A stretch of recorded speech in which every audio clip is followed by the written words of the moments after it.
Thanks for tuning in to this episode of I Have Something to Say, where subject matter experts are unafraid and unapologetic about sharing their perspectives regarding issues that impact our lives. They speak up because basically they give a shit. So if you're tired of canned answers and want to finally hear real people cut through the BS and talk about real issues, this is the podcast for you.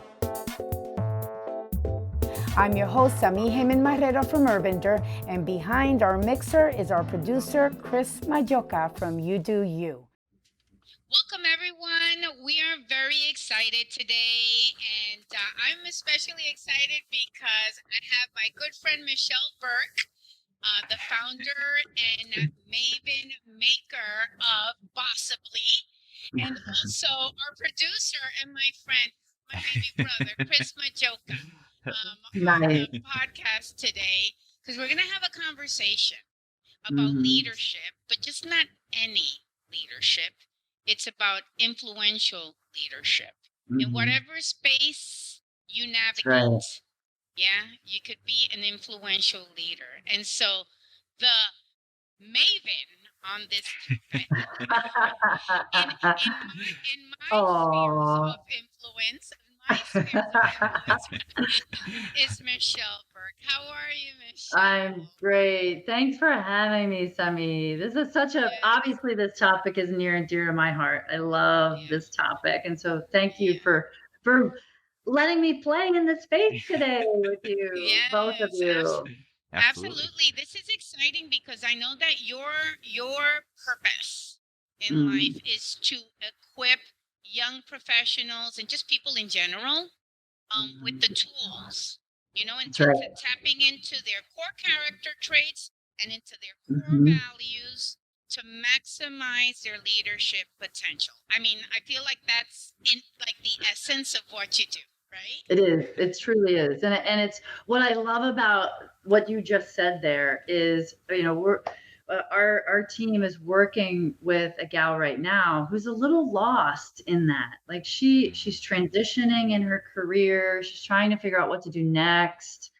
And there's some fear cropping in. She's unsure. She's lacks some confidence in this space.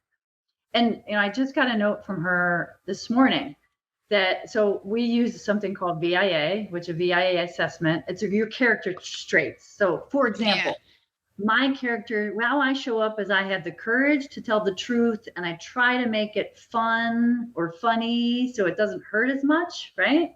As much, But you're as much, right? I had to work on that though. There was times where I'm like, here's the truth. Wham! Right? Smack somebody in the back of the head. That's not helpful, right? That's the bull in the china shop. So but my point is that if we understand our character strengths and we understand our values, we show up and we influence others based on those things, right? It doesn't matter whether it's work or our children, or our communities, right? If we understand our own leadership style and how we influence other people and how we can contribute to a better experience with them, right? You're collaborating with them. That's where it gets really interesting because, your character strengths are going to be different than mine, that are different than Chris's, and we all add value.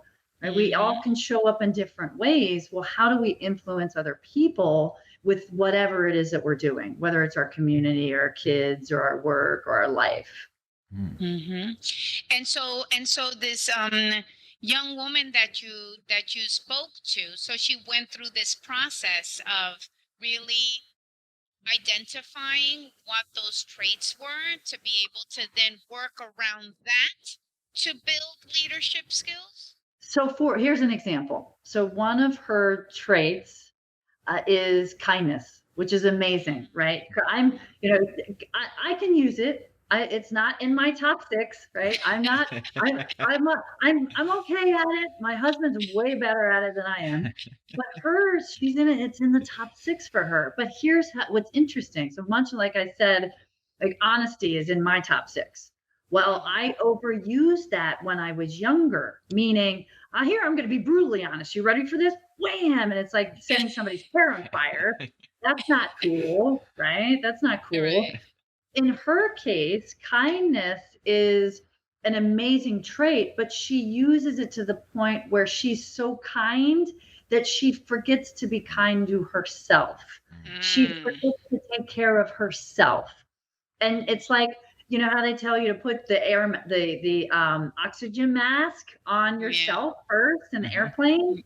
It's kind of like that. So she needs to learn to do that for herself as much as she's doing it for others. And then she's going to be able to show up fully in whatever she does. That would be an example. Cool. Very, very Makes cool. sense. Yeah, and I would love to send this assessment to both of you to see what absolutely. you're doing. I'll make a note to send that to both of you. That'll be fine. I think honesty is going to be high there too. Yeah, Right. I've had to learn, not to whack people behind the head, with my mouth. But once you get to, the thing is the people that you surround yourself with too, other leaders, might have like a different approach. That's right. Might be more quiet, more introverted, more pause. Like I feel like for example, Chris is a leader in his own right. He started his own business a couple of years ago, but I mean, we gel and we understand each other, but they're very, very different approaches in some respects. But the values the values are very similar, though. Absolutely. Right. Right. Yeah.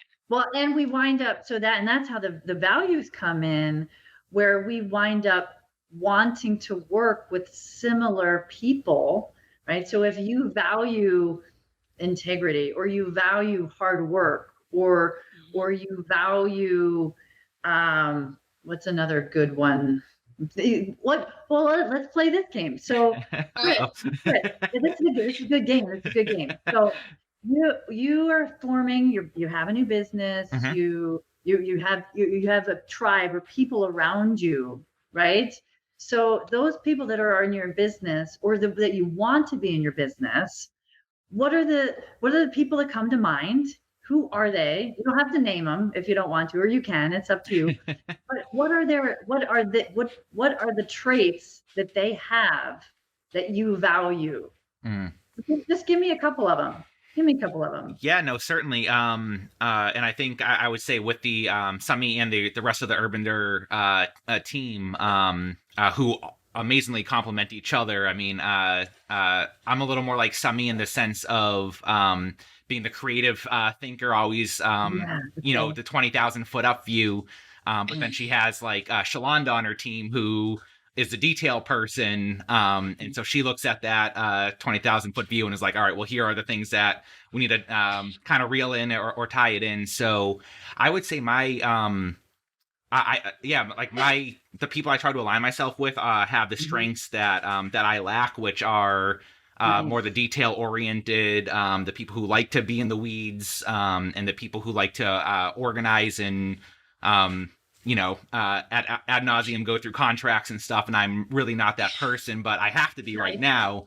But it's something that I try to align myself with people who can complement those weaknesses, so I don't have to worry about those, and I can focus on my strengths. So I love that. It's an excellent example. And so the gal that I was talking about earlier that we're working with, right? That is, she's kind to others and not as kind to herself.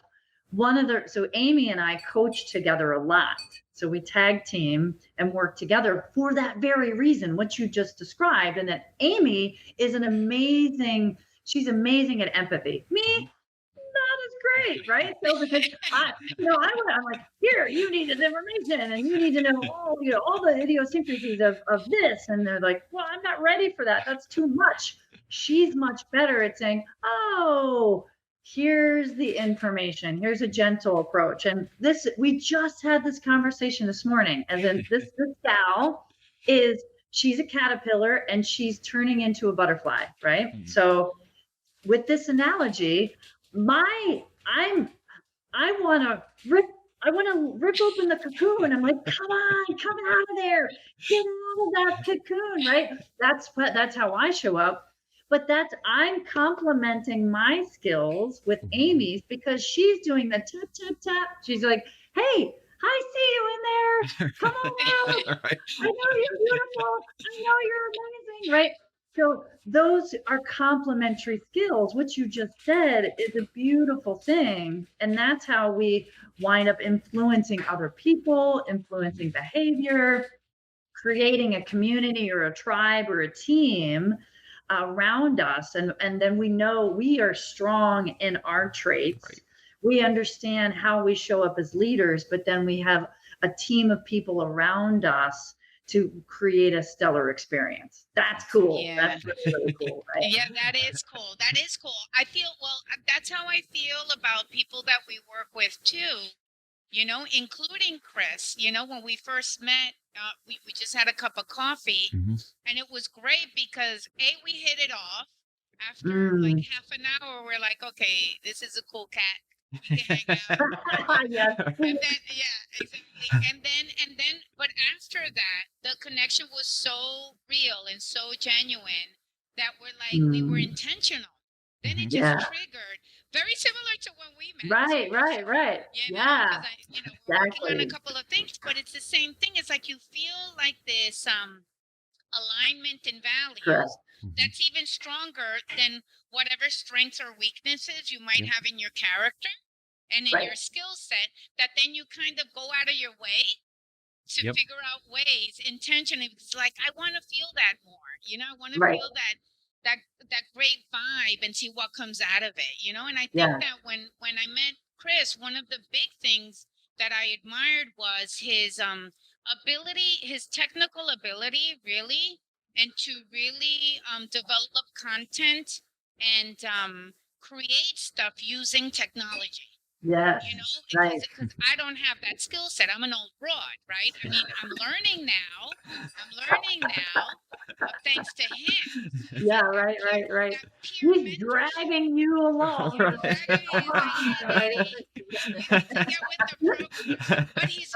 you know what? He's very gentle. He's very gentle in introducing new things. He's like, hey, I just wanted to talk to you about where I'm like, no, this is what we're going to do. So, I hope, at one point, I'm sure we're going to rub off, influence each other, right? Absolutely. I love it. Like, give it another 5 years and I'll be gentler. There you go. He'll be more like in your face. Right, exactly. I could use some of that rubbing off on him, probably. Yeah. Rubbing off on each other. That'd be great, right? But that's very that's awesome. interesting. And the same thing with Shalonda. I feel like she fills in a humongous gap. Absolutely. In terms of my skill sets, because I don't like Excel charts. I don't like data. I do it, and I'm okay with it. I'm good at it, but it's not my passion. Like I tell her, oh, we need to develop a procedure, and she's like, oh my God, that's awesome. You're like, ooh, let me at it. And you're like, oh, please. I'm like, okay, knock yourself out, girl. Yeah, So yeah. So that's what makes the world go round, though, right? Yes, that's good. Totally. So what do people? A lot of people are going through changes and transitions right now, we were talking before we recorded about the number of women. I'd like to focus on households, on how this is impacting the household. Because a lot of women are and men too, are either losing their jobs or transitioning into entrepreneurship, because they can't find a new job. Right. And or actually deciding. Like a lot of women also are checking out. They're like, I'm purposefully done. correct.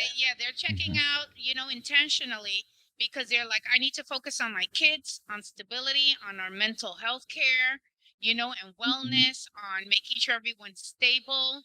And I just want to be more present. Like they've been home, they've been stuck home, and they've kind of, some have realized, oh my God, what I've been missing out on, or, oh my God, I want to do more of this, or, and so then I know that you were sharing some numbers that, are like incredible if you come to think of it. Yeah. So I mean, the data that I just recently received is some statistics that suggest as of October, 850,000 women have left the workforce. And that is that's a terrifying chunk of women, right? Yeah. So the other piece that I want to pull out in what you said is this has given all of us an opportunity to determine what we really value, what really matters, what's important. Then that could be what's important in our work, what's important in our life, what's important in the people that we surround ourselves with.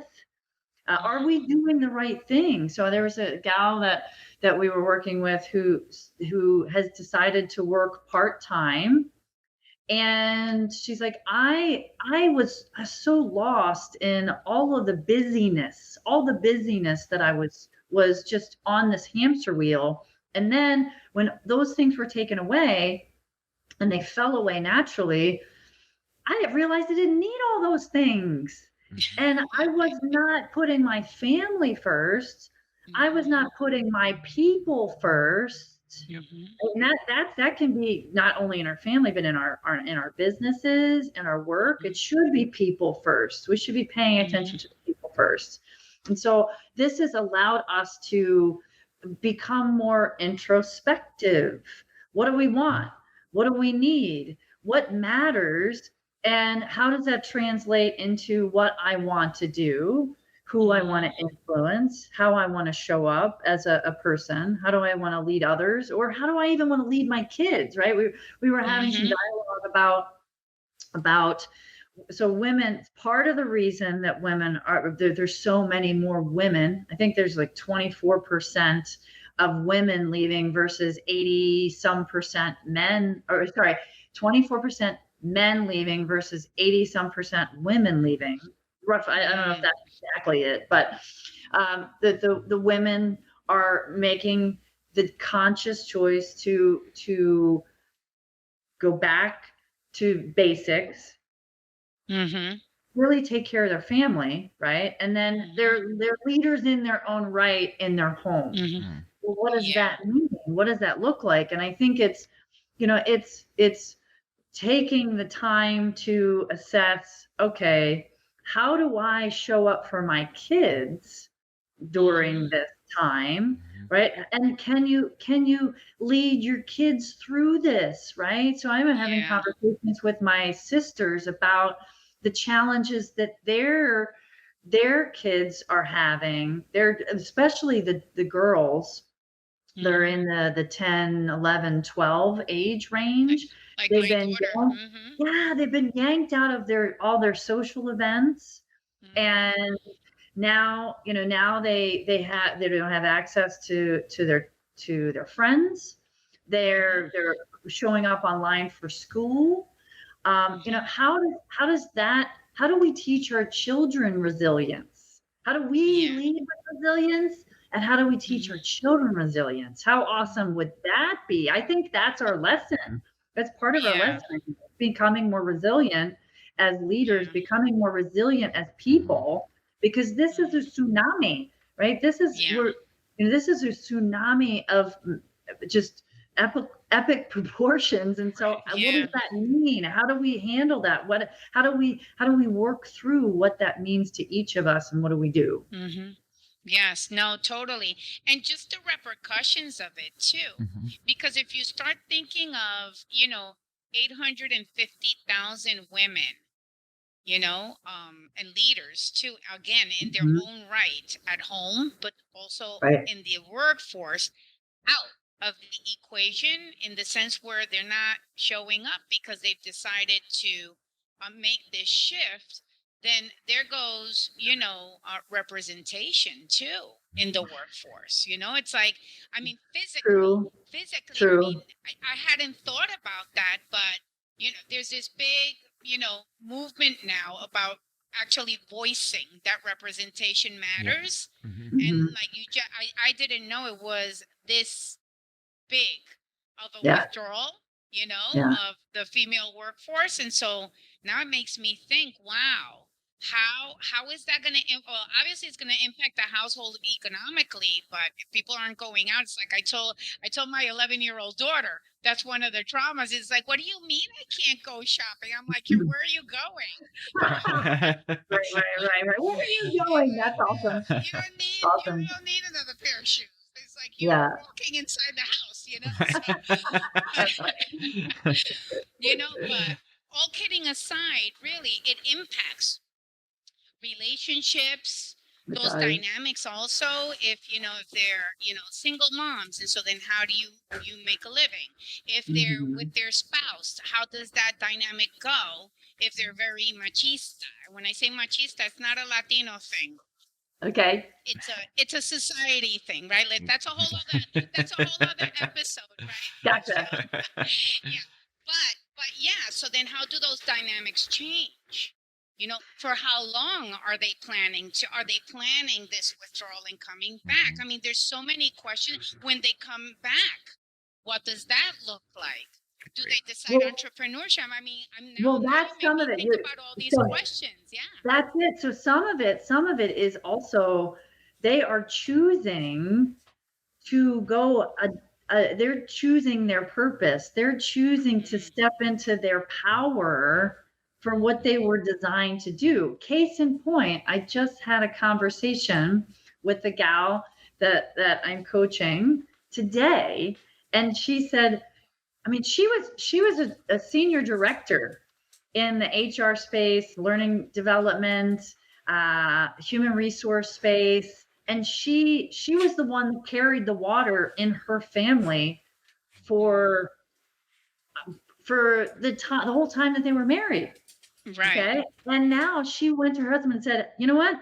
I'm going to build my own business, and I believe in what I'm doing. I want to bring this offering to the table." So, I mean, that is amazing. So, there are Mhm. a chunk of women, and probably men too, that are having to pivot and get creative Yep. with what they're doing based on the circumstances, whether they got fired or let go or whatever happened, and they're coming up with creative solutions. I think, Chris, you mentioned getting creative is one of your things. That's one of the things that makes you amazing.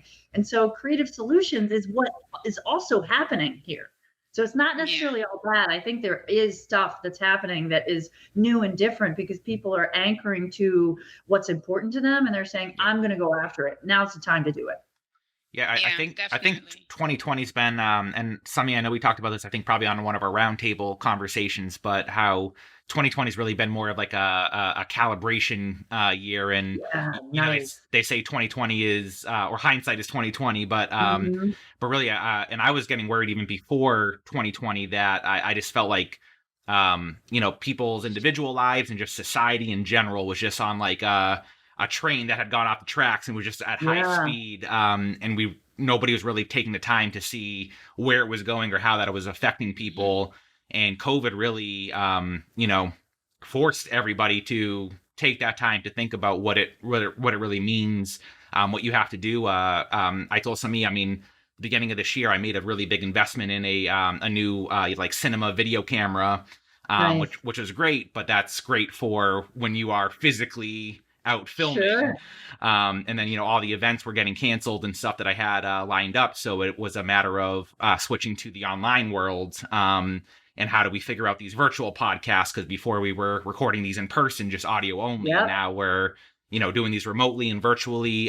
So yeah, it just really was a matter of adapting to the situation, and I think also just again recalibrating and reprioritizing what how to be successful, but b along with that, like, well, okay, now that I'm doing this, is this something I want to continue doing, or would I want to go back to doing it the old way, or is it a hybrid? And just kind of an interesting journey. I love that. Yeah. I love, and that's the pivoting, the flexibility, the adaptability. You hit on so many things there. What this has taught us, I think it's been a gift. Honestly, I think it's been a gift if we choose to pay attention, if we choose to lean into it as opposed to go "Ee," and be terrified of it, right? So Yeah, I totally. commend you. Yeah, me too. And the thing is about Chris is that I think that for the last, since you launched your business in the middle of a really tough decision in terms of leaving your cushy job because you wanted to Right. pursue. Yeah, it's true. True. What was it? 3 years ago, he Yep. quit his job. 3 years. Oh, it's been 3 years, Chris. Not Oh, 2. Yeah, actually. Yep. Thank you. that's Yes, awesome. it's been actually It was 3 years. August of 2018 that I officially left my job. So Oh, so it was Nice. a year. oh, so Okay, yeah, yes, yep. it's been 2 years, yes. But it all started after Hurricane Maria hit Yep. Puerto Rico that you wanted to do a documentary and you were like struggling with that decision. You know, so that fear, all of those things that go with going on your own, you've already been there. Right. You experienced that, you know, like, yeah, like not knowing. Exactly. You know, and just like shitting a brick the whole way through because oh my God, I mean, am I doing it right? And, Yep. you know, so I think that this time, like when this all happened, you were equipped with the courage to be able to face it and know that you're gonna land on the other side. Okay, the world's not gonna end. You know, you just have to be safe. You need to surround yourself by people that love you and support you and trust you and all of that, you know, and those are the spheres of influence, right? How we can lean in on each other, right? Michelle, how does a person build that though? How does a person build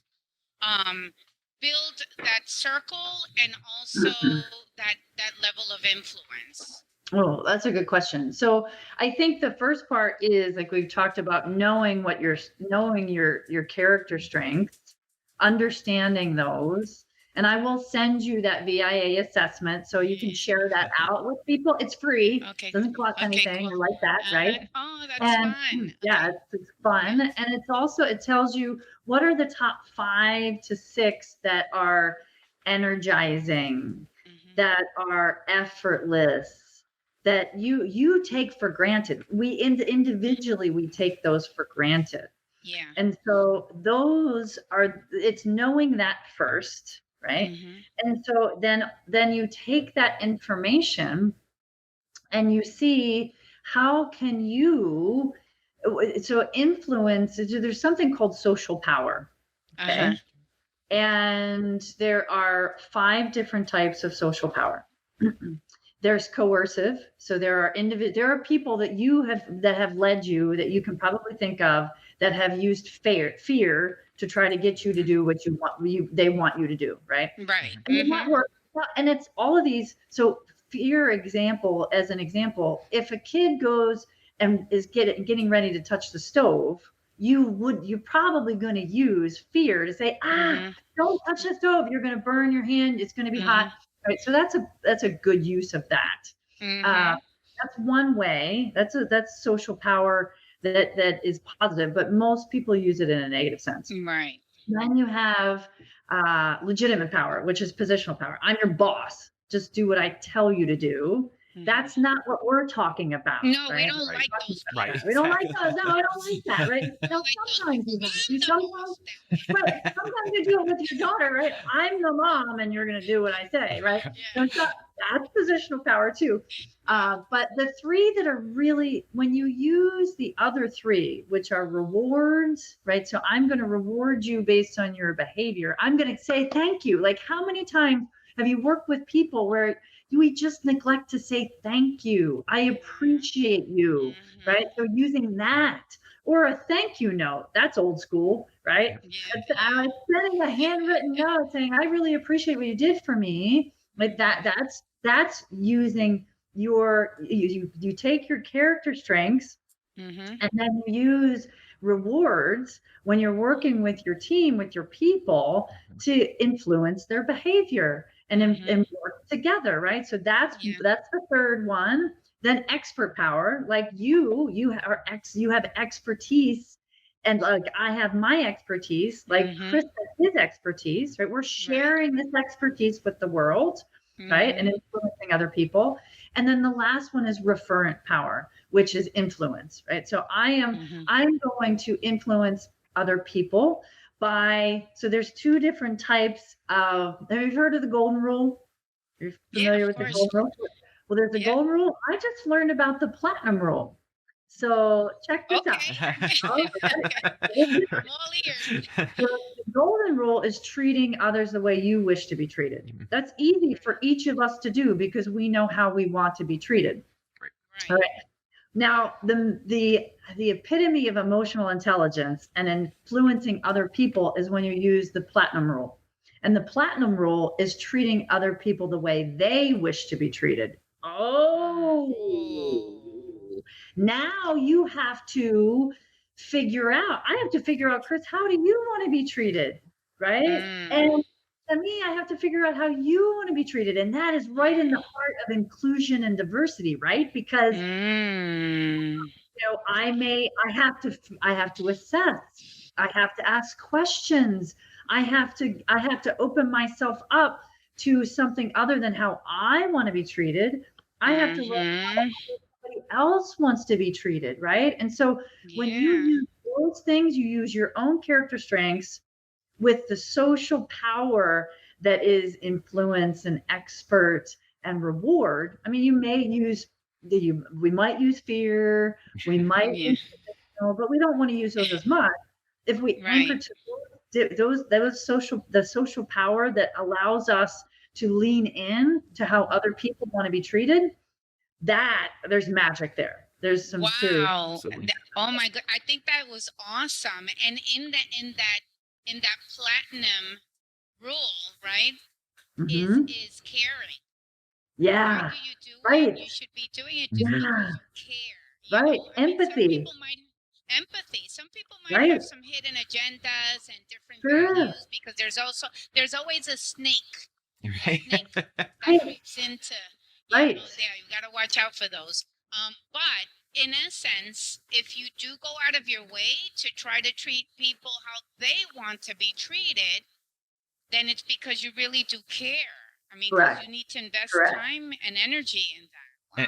And actually, this actually works. It's funny that talking about this. This reminds me very much from like a relationship standpoint. There's a book called The 5 Love Languages.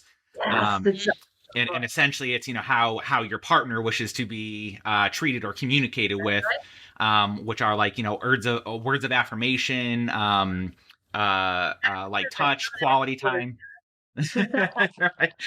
But essentially, a lot of couples will, or even friendships and things like that will suffer if people are only acting from their love language and not responding to the love language that the person wants to receive. So, from a business standpoint, I mean, I think that's those fall right in line. And then another thing, just like I know there's also the different personality types, like like I'm INFP, and then there's all Myers-Briggs. Yep, exactly. So that's I get very interested in like this psychological and sociological aspects of this, but really I think the more you understand those parts in the psyche of somebody, is the more that the platinum rule can just be that much more effective in any kind of relationship, be it business or personal or otherwise.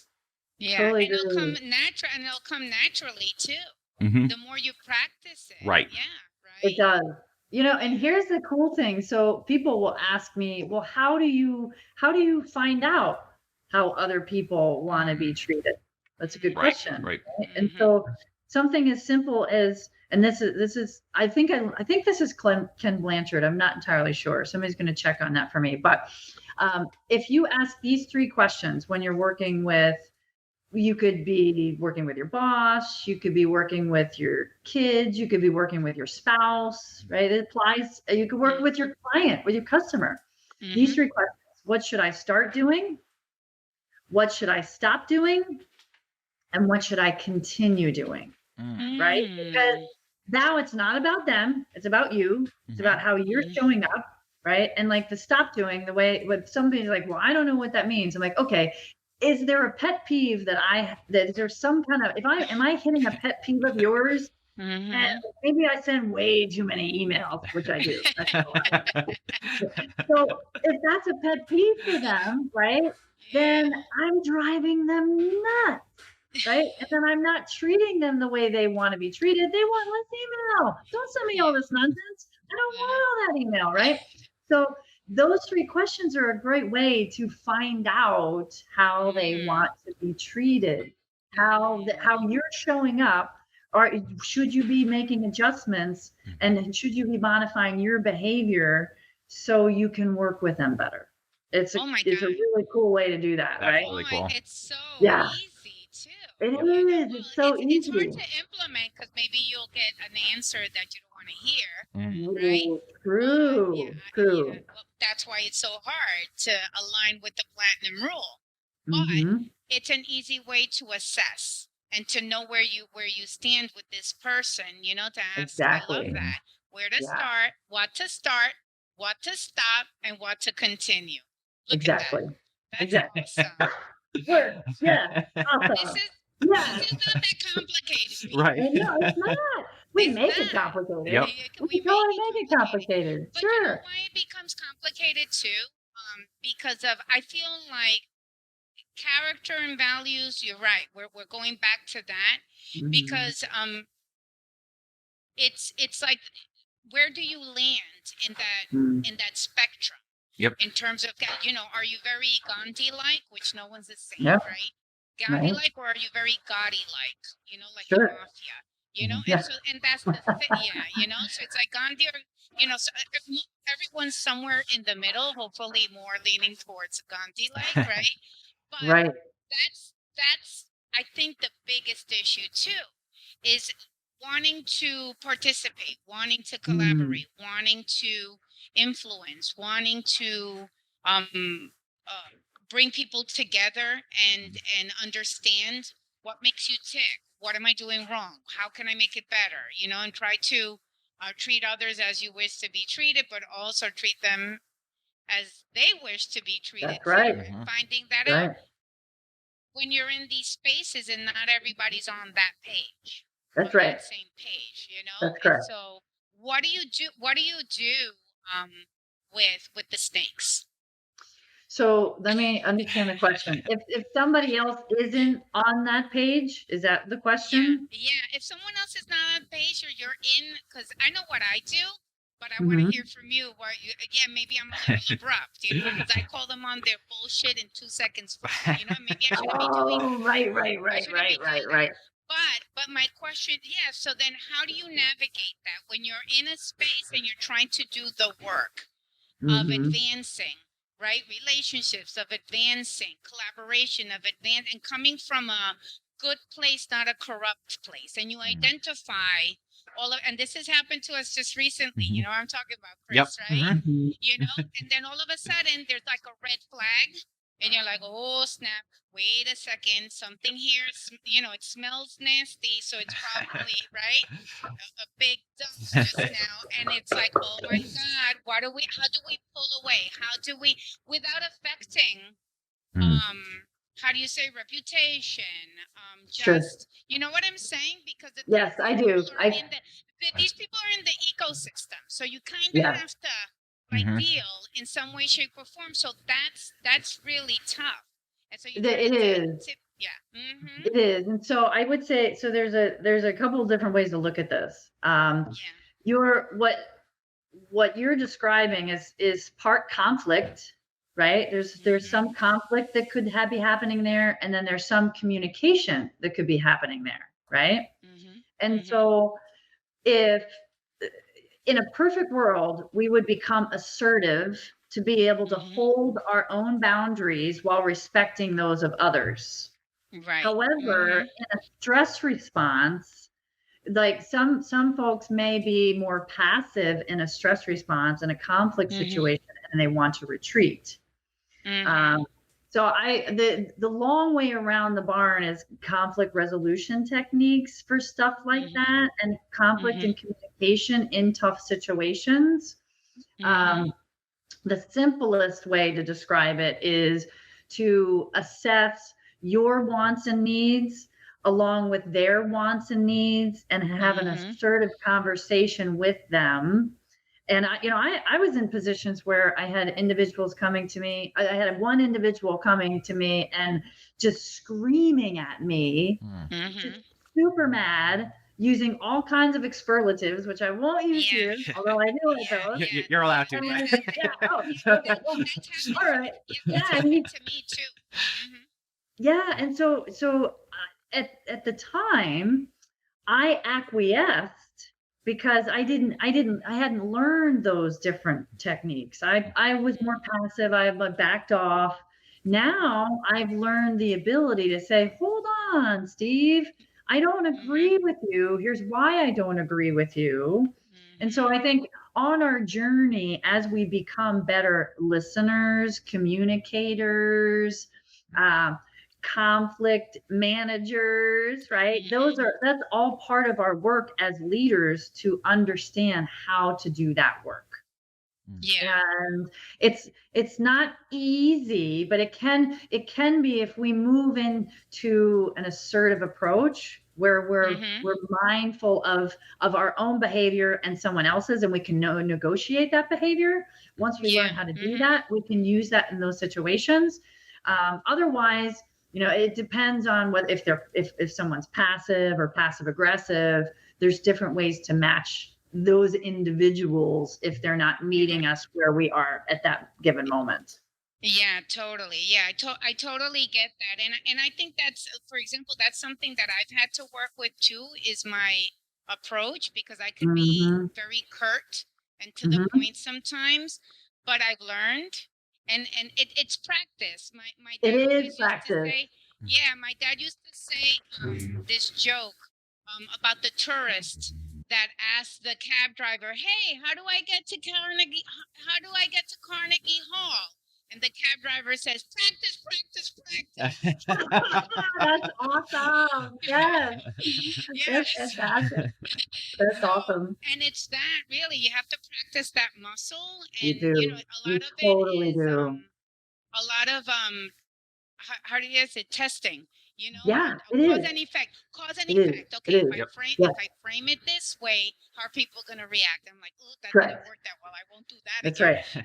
That's And so then, and with time, it takes time to develop that muscle and that confidence and assertiveness. And so I feel like with throughout the years, I've softened up a lot, and I know when to just be quiet and wait. It's all about timing too. I just know when is it okay, and the word choice, words do matter, Yep. They do. Yeah. And the tone matters too. So it's all of that, right? That needs practice. But I think that the best, policy is always to be transparent, and it's okay. You don't have to work with everybody, like everybody, That's right. And that's okay too. And I think it also has to do with getting comfortable with getting comfortable in the space of vulnerability and humility. Because I don't think you can, and correct me if I'm wrong, but I don't think you can truly practice the platinum rule without being vulnerable and honest with yourself and that other person, to say that, hey, if I approach you, or there might be something wrong in our communication, and it might be my fault. Right. No, that's totally true. I mean, I don't know if either of you have read or seen any of Brené Brown's stuff, but she's got a book called Dare to Lead, which is amazing. And I think it's on page 76 or 77. She has on one side, it's called Armored Leadership, and on the other side is Daring Leadership.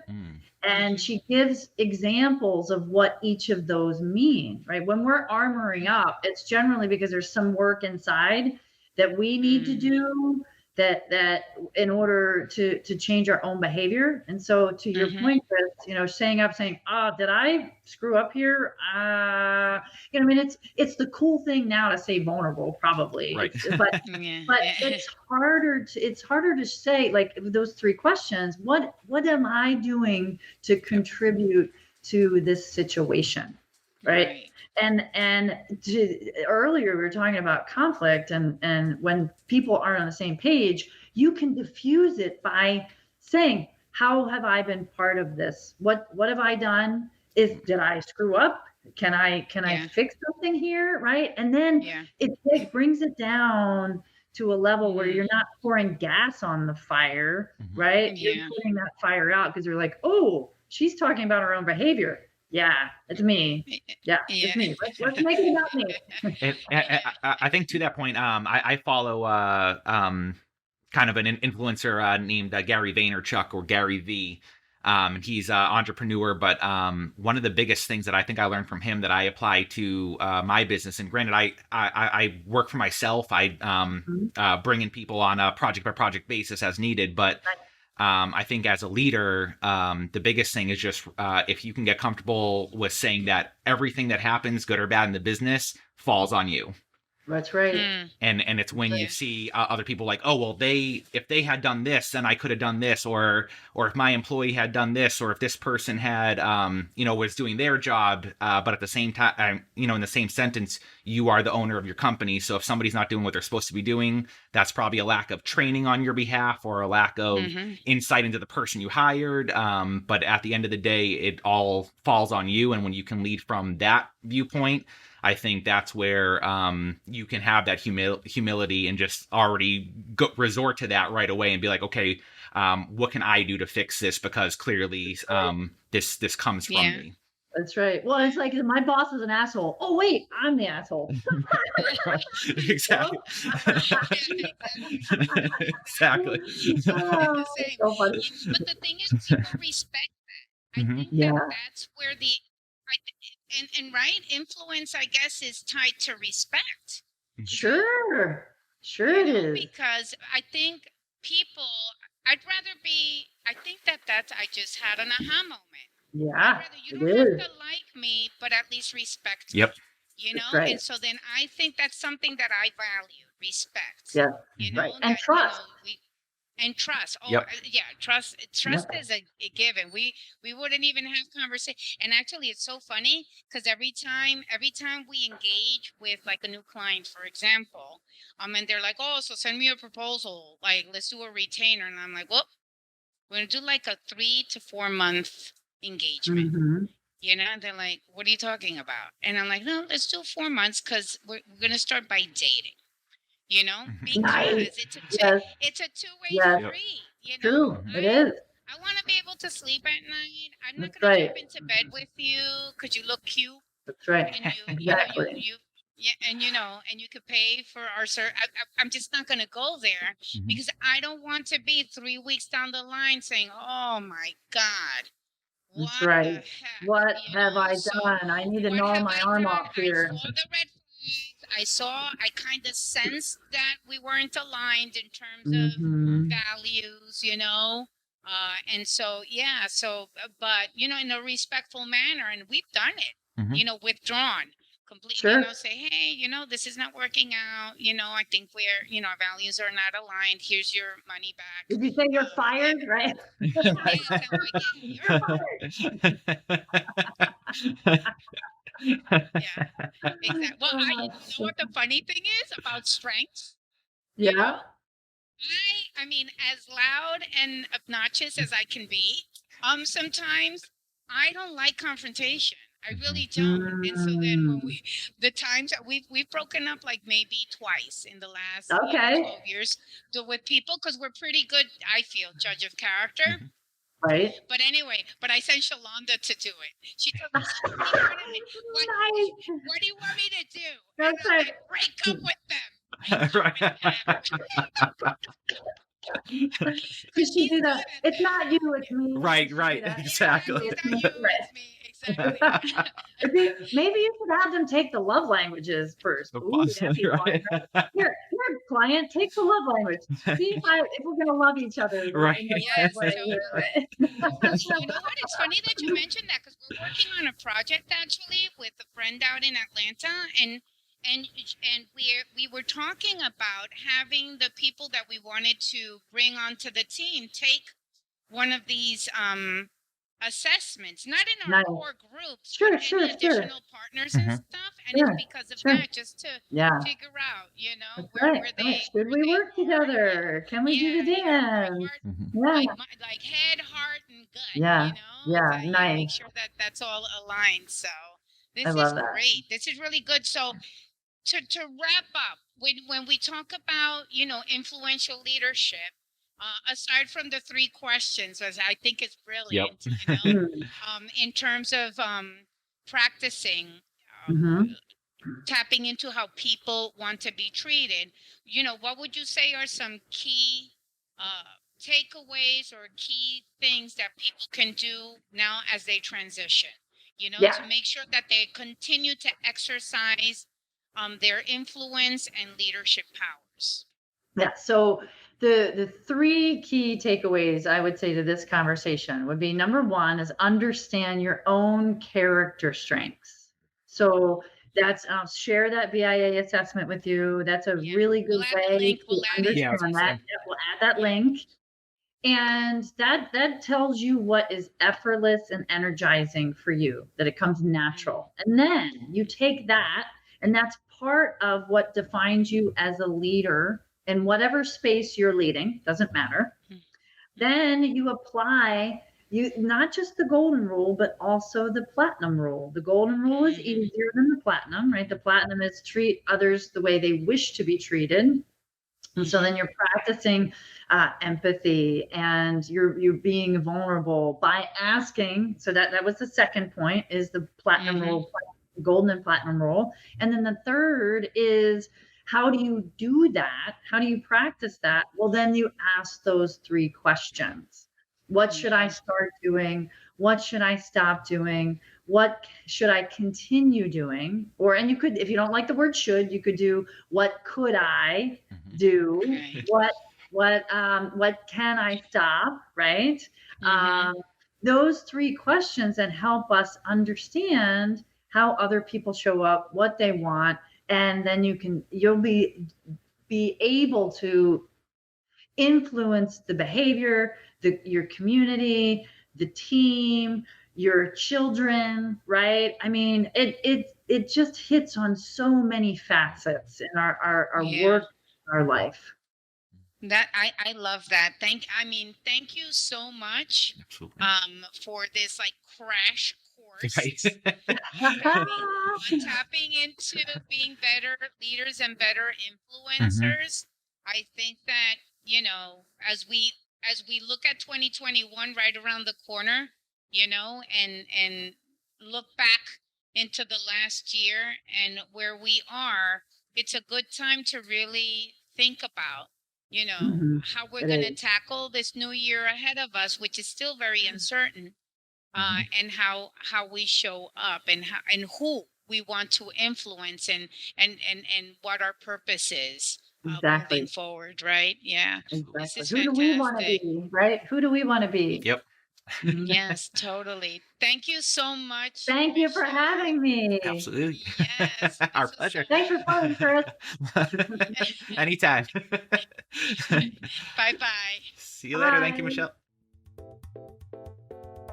This concludes this episode of I Have Something to Say. We want to thank you for tuning in. Don't forget to tell your friends about us. We're on Spotify and iTunes as well. There's more to come next week. And remember, if you have something to say, it's time to speak up.